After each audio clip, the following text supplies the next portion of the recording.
as soon as the sun starts to set, the winery becomes more quiet, but there's something really charming about it. No one's here, but it's full of wildlife.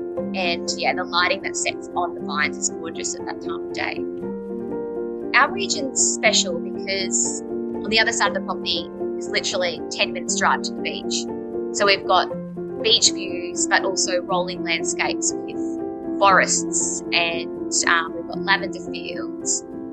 You can get your food and your wine, but you can also get away from the hustle and bustle of the city. I even feel it as soon as I drive up the driveway, I'm instantly relaxed. You feel like you're a million miles away, but you're not really. I think I love St Hugo so much because of the spot where we are is quite isolated. You can really get lost in the venue. And also the label represents some of the most premium Australian wine.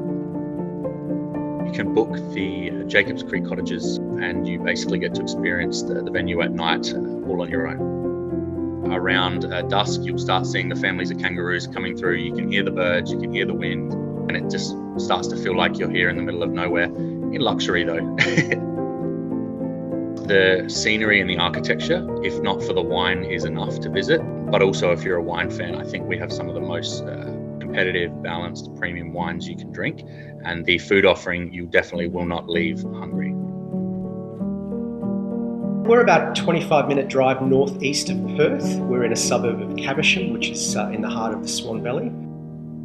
It's one of the few vineyards that comprises award-winning fine dining, casual dining, outdoor beer garden, luxury accommodation, function rooms. There's always something to do here at Mandoon. We have some of the oldest commercial Verdelho vines anywhere in the valley here, so we're quite proud of our heritage and history. After dark, you really do feel like it's your own Mandoon. You can get outside and start to really explore the winery at large.